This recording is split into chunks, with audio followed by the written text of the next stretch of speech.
Back in 1995, a book came out that both captivated the public and also divided it. It was called The Rules, and it was filled with controversial dating advice like don't talk to a man first, never go Dutch or pay for a date, and never call a man.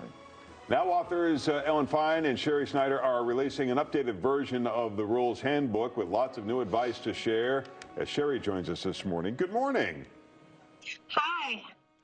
Hi. Now, I look back on some of these things. Some of them I agree with, and some of them seem like they're from 1950s good housekeeping, which is why this probably inspired a lot of debate. But did you look back and say, oh, that really wasn't good? Well, nobody wants to believe that there are rules for dating. Like, we all want to just do whatever we feel like, especially, women in the 70s and 80s were told to, get their career and chase their dreams and condos and 5K races, which is all good. But when it comes to dating, it doesn't work. You cannot chase men. Biologically, we're different. Men love a challenge, bungee jumping, hiking, whatever, fast car chases, the stock market. Women cannot be aggressive with dating without getting really hurt. I guess one of my questions coming out of this is when you look at some of the tips that are given to women in terms of dating, and then the marriage happens, and is this the person that you've become, or do you revert back to the person that you were? Is there some advice in terms of saying, like, I guess my concern is that you're putting on an act when you're dating, and I don't know if that's a good question, but it's not true. We're not putting on an act. I, did not wear a wig on dates. I didn't say I went to Harvard. It's like I was myself. I was just my higher self. I didn't call him incessantly. I didn't ask him on the second date, are we going to get married? I had a lot of, when I met my husband, I fell in love with him. And I could have said and done a lot of things had I not had the rules. I would have called him a lot. I would have told him everything I felt. I would have told him I was counting the hours in between dates. And this is very normal for women. We're very emotionally charged when it comes to dating. Men, go on a date, they like the girl, they watch a game, they don't call 10 guys to talk about it. We're very different. So in terms of your question, I am the same person. When I'm married, I'm easy to be with. I was hard to get. Dating, now I'm easy to be with. But I'm still Sherry. I'm still myself. Yeah, you call it dating with dignity, and I think that makes a lot of sense. But let me fast forward to the marriage. You say marriage is not equal, and there seems to be a lot of deferring to the husband, which would seem counterintuitive in this day and age. That seems like a 1950s value. Can you explain that? Right. Again, it all goes back to biology. Men and women are different. We're equal, but we're not the same. So the truth is men like to be the boss. You could call it senior partner, but in a marriage, people say, oh, it should be equal, but it really isn't. Like Eileen Ford, the head of the modeling agency, was a go-getter with business. She created a modeling, but when she came home, it was like Jerry was the boss.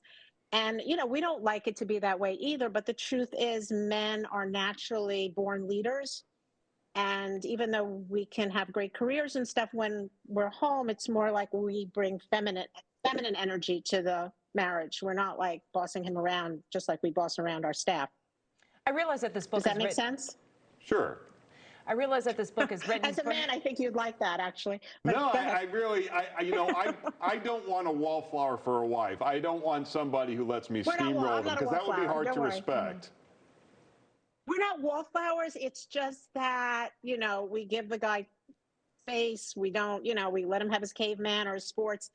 The women, that are contacting us who are married, they're telling guys what to do, like to throw away their baseball card collection or to stop watching sports or spend more time with the kid. Like, they can't. Women, with all their achievements, have become very bossy, and it's not attractive in relationships, dating or marriage. No idea how bossy we can be.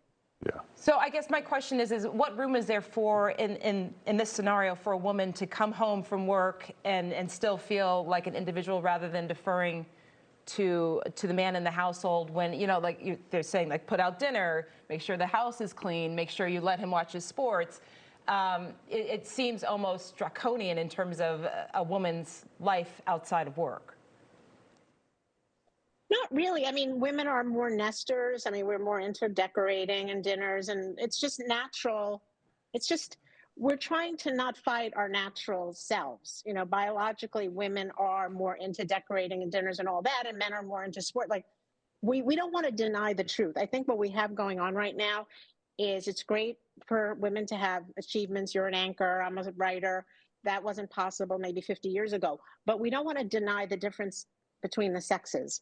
We feel that there are natural differences, and women who go against it and are like hitting their head against the wall. They're trying to be too masculine, and it's a turnoff for men when they're dating, and it's a turnoff when you're married to boss your husband around.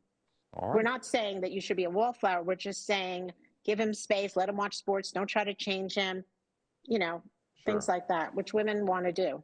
All right, Sherry, thanks. The book comes out this September. For more, check out therulesbook.com. You can also follow them on social media. Thank you. Thank you so much.